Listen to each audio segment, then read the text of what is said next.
Ja, hallo zusammen zu einem neuen Modellbaukönig Video. Wir haben jetzt mal was Neues, eine neue Rubrik. Wir treffen Leute, also Interviews, und heute haben wir Michael Shackleton da, den viele sicherlich kennen von den super tollen Büchern über den Leopard 1.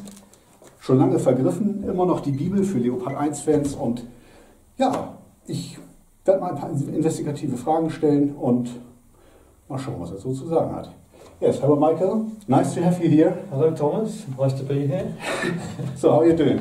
Oh, very well, thank you. Okay, so let's talk about you, because you are here. Let us know a bit of your history. How did you become what you are? How did I become what I am? Well, I suppose like most of us, we all became modellers quite young. I learnt my modelling from my father, who was an aircraft modeller. Oh. Funny things with wings. He got me into modelling, and he showed me how to do it and got me all enthused about it. Back in the 1960s, this is, because I'm pretty old now. So at which age about? I'm 63 now. So you started modelling? Back then I was about 10, 11. Okay. I thought, I didn't like aeroplanes, so I thought, oh, tanks look interesting. Yeah. so my interest in tanks and military vehicles in general kind of started as an FX model builder, basically. And I started kind of collecting reference AFE profiles were coming out at that kind of time, and Bologna prints, and, you know, things like that. I was quite proud of my little book collection of military vehicles and tanks, and that's how it all started back in the 1960s. A lot of people ask, how does an English guy become interested in German tanks? Yeah, that would be my next question. Especially modern German tanks. Yeah. Well, AFE profiles, which I mentioned earlier, one of them was Leopard and Chieftain. They did both tanks in one title. Mm-hmm. And I always liked the Chieftain, I always liked the Leopard. And FX models also brought out 76 scale models at roughly the same time. Mm-hmm. I can never make up my mind which one I liked best. Because the British one had the big gun, but the German one was more kind of, I don't know, more modern somehow. Yeah. And then I remember going on holiday with my family. I was 15, 1970, mm-hmm. And we went to South Wales. And in South Wales, in Pembrokeshire, is Castle Martin. Yeah. Range. Exercise range. Yeah, exercise range. And we were quite lucky because you could just park at the side of the road, look across to the range, mm-hmm. And we had no idea what was going to be there, what we were going to see. But what we did see was a row of Leopard 1s, Bundeswehr Leopard 1s, and Dad got out his camera with his 135 telephoto on his old-fashioned Leica, and took some photos. And I'd never seen tanks in action before, and after that I kind of got hooked on Leopard. Yeah. That was the first impression. That was the first impression. That was the turning point. Great. Yeah. So that's kind of where it started. Yeah. What did you do afterwards when you started a job? I kind of continued modelling for a short time. So at that time I was 15, so I was still at school. Yeah.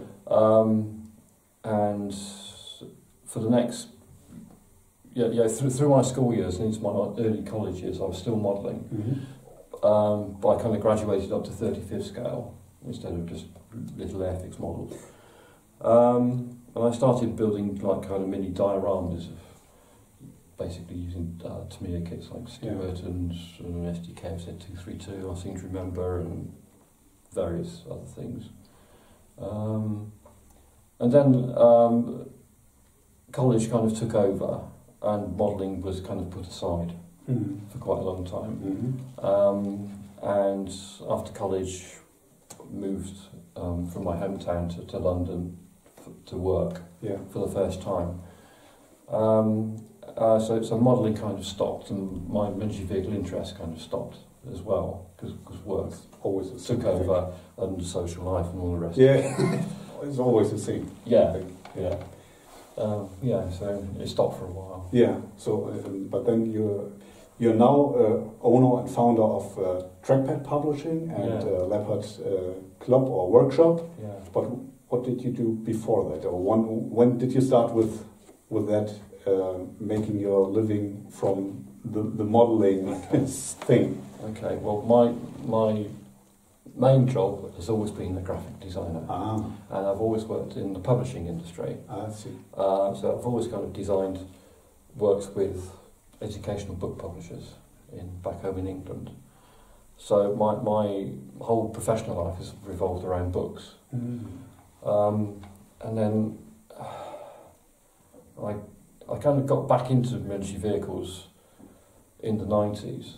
I can't really remember what the turning point was, except picking up a miniature modelling magazine in our local newsagents and just looking at it and thinking, blimey, how much the modelling industry has changed in the time that I was away from it. Yeah. I think accurate armour were quite new back then, and Cromwell models, things like that. And I couldn't believe the subjects that were being models. Okay. And I was really surprised about the subject matter. Yeah.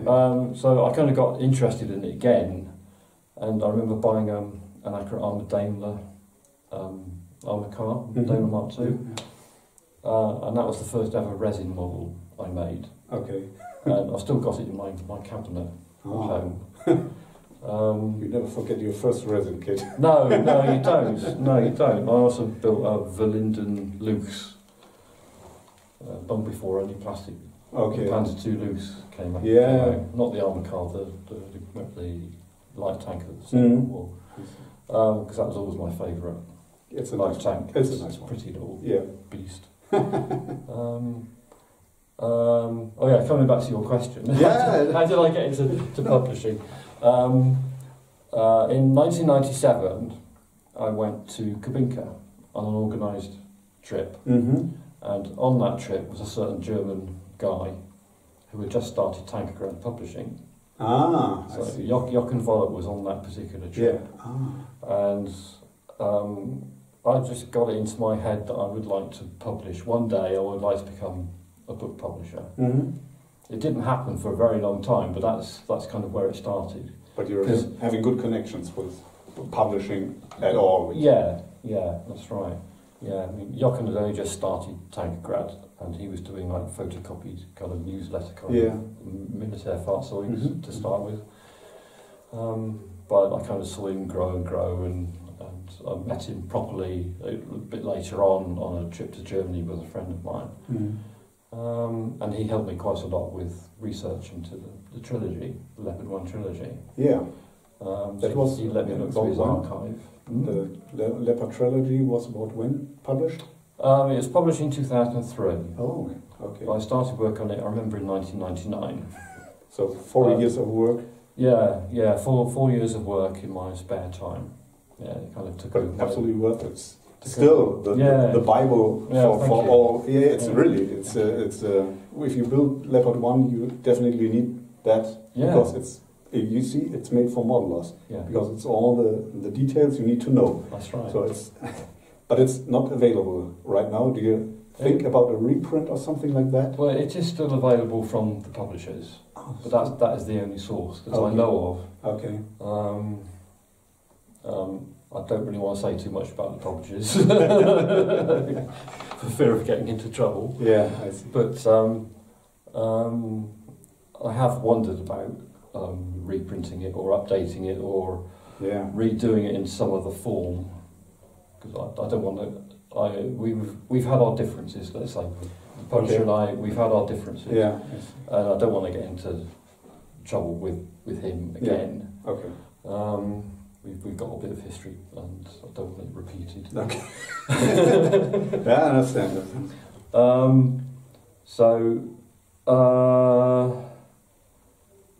As for becoming a publisher myself, that kind of started on the holiday with friend of mine from Hong Kong.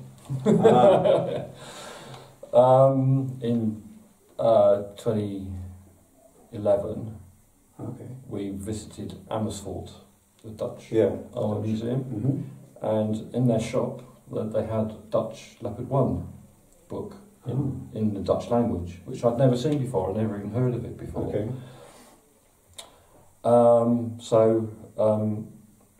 I bought the last copy. They told us, oh, that's the last copy. So okay, I bought the last copy, and I took it home and looked at it. And my friend said, well, why don't you do it? Why don't you just translate it into English and publish it yourself? Yeah.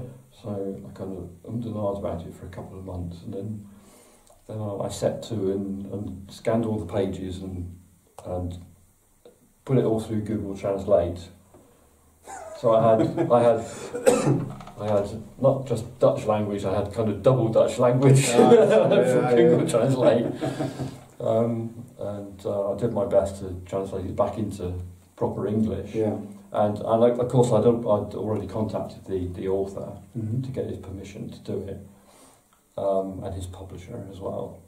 And so once I finished translating, I took the translation back to the author in Holland to make sure it was all correct, proper English, technical English and Dutch, translated properly into English, and he was quite happy about it. He was quite happy with what I'd done and didn't make a huge number of corrections. So great. So so that was my first book. That took until like 2013, so that's another couple of years or so. 2013, I published my first book, Dutch Leopard 1. Yeah. Yeah, and it's kind of grown a little bit since then. I see. Every time new books, it's always great to see what you have. It's the modern Texas book with books. And not so many publications. No. They're growing right now, because also the subject and the modeling scene is changing over from World War II to the modern scene more, and it's good to have one who's interested in that and bring in books. Yeah, that's right. Well, thank you. So additionally to that, your Leopard Workshop with nice resin kits, or conversion kits or additional parts. Yeah. They are excellent. So how did you come to that? Well, again, on that same holiday, no, actually it wasn't that holiday. Anyway, it was around about the same time, and it's also my Hong Kong friend was the same inspiration for that, because he wanted to do a leopard modelling book, and he was willing to sponsor it and print it and everything. And I thought about it for a while, and I thought, if I start doing leopard subjects, getting well-known leopard modellers involved, like Jason Bobrovich, for instance, from Canada, and other people, Kenneth Oostergaard from Denmark, and etc., etc. They were willing to cooperate with the book, but I thought it would quickly go out of date because they'd be using old models like the old Italeri kits, for instance, or old Tamiya kits, and old kits tend to go out of date quite quickly, and the subject matters go out of date quite quickly. So I thought, no, I didn't want to do the book, but I thought I could do PDF articles, online PDF articles. So that's how Leopard Club started. So the first 3 articles I did were based on my own models. So and other people got interested, like Kenneth Oostergaard, and Ben Zeiss, and various other people. So they wrote various articles, and I produced them in PDF format and sold them on my new Leopard Club website. I remember that, they're still available. It's always good to know. So, and alongside those, I did articles on the real thing as well, on the real leopard. So I got 2 series of PDF articles, one's modelling, one's on the real thing, with authors like Anthony Seward from Canada and Mike Cecil from Australia, although he now lives in America. As for the resin, it can, again, Alan from Hong Kong was, he's always the source of trouble. He had the idea about producing maybe these leopard guns, turned aluminium barrels and things like that. Yeah. Because he runs Hong Kong Creation Workshop, so he has contacts in the modelling industry in the Far East and Taiwan and Hong Kong. So yeah, I said, okay, all right, if you do the production work and find a master modeller to do the resin parts, then yeah, okay, let's see what we can do. Yeah. So he asked Chris Meddings from Inside the Armour to master the barrel parts, the thermal sleeves and around a turned aluminium barrel, which Alan organised production of in Taiwan. And Chris was also willing to do road wheels for Leopard 1, because the kit wheels at the time weren't very accurate. Yeah. Absolutely no detail on the reverse side, just great big kind of drum brake shapes with polycaps inside, which were pretty gross. Absolutely. So Chris Meddings mastered the original set of LW 001 Leopard 1 wheels. He actually mastered them by hand. The front and rear faces, based on the Italeri wheels, but filling in the grooves on the tyres and redoing the bolt detail on back and front. Okay. Road wheels and idlers. So that was actually my first workshop set. Okay. And then the barrels followed on a little bit later, and I did some decals as well, quite early on. And PE middle. Yeah, and I've since expanded into photo etch stuff as well. So you're around 50, 60 sets right now? It's actually up to 64. 64. Individual sets, although they're only numbered up to 40 something, because there are A, B, C yes. sets. There are sets within sets. And all dedicated. It's a bit complicated. And all dedicated just to Leopard 1 and 2. Leopard 1 and 2. Absolutely. And the antenna are very, very good. The aerials. Excellent. Yeah, thank you. And meanwhile, you're doing then with 3D print or not yet? Yes. After Chris hand mastered the Leopard 1 wheels, I was contacted by a guy who lives in Germany, a Russian guy, who did CAD work, 3D work. Yeah. And he said he'd already drawn the complete suspension set for Leopard 1. Okay. So I thought, okay, I'd be quite interested in that. He tried to sell it to a dealer in Germany, but unsuccessfully, as a complete set. Yeah. And I said, I think complete set would be too expensive, so I thought, all right, can we break it down into a series of different sets? So broke it down into a set of road wheels, which replaced what Chris had done. So LW 001 came into existence, which replaced the original 001, hence the one on the end. That's the reason. So that complete suspension set got broken down into road wheels and swing arms and the rest of the suspension, basically, all the dampers and shock absorbers, etc., etc. So that one set became 3 sets, and then I told the German designer that there are more types of Leopard 1 wheels, so can you do those? So I gave him all the reference and measurements I had. So came up with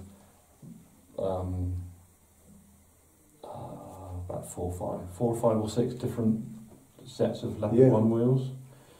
So that was my introduction to CAD work. I don't do it myself. Okay. I had this German designer, and he did Leopard 1 grills, exhaust grills as well, in CAD and various other bits and pieces. Unfortunately, he's now retired, so I've lost my CAD designer. Oh, okay. So I need another CAD designer. Falls jemand Interesse hat, einfach melden. Yeah, very nice. what do you think, or can you give, or I notice a lot of people always have a fear of resin kits. Or resin. Have you good advice to give them what to take care of or how to get along with it to not get frustrated? I don't really think there's any fear with it. With a plastic kit, you have to cut the parts off the sprues and clean up the parts. Yeah. It's no different with resin. You have to cut off the casting blocks and clean it up. Yeah. There's a health issue with breathing in the dust. Yeah. So you need to wear a mask, really. Absolutely. Or have good ventilation. Open your motherroom window. Or just wet sanding. Yeah, or you use wet sanding to keep the dust down. But other than that, there's no real hassle with resin. It's more brittle than plastic, so if you're handling delicate parts, they can break easily. But normally, they're not really that different to using plastic, apart from the fact that you've got to use super glue. Yeah, you just have to give them a try and just learn to work with it. Just give it a try, and it's all perfectly straightforward, I think. Okay. So, what is your plan for the future? Well, any exciting things to come? Well, at the moment, can speak of. At the moment, I'm concentrating on Trackpad. Yeah. So I actually don't have any plans for Leopard Workshop immediately. Yeah. Most of the important stuff is already done. Yeah, most important stuff is done. I'm keeping it in production, so the parts are the parts are all there. If anybody wants them, they're not going to disappear. Okay. But Trackpad Publishing is moving away from just doing Leopard subjects, because Leopard is obviously my baby, and the first few Trackpad books were all Leopard.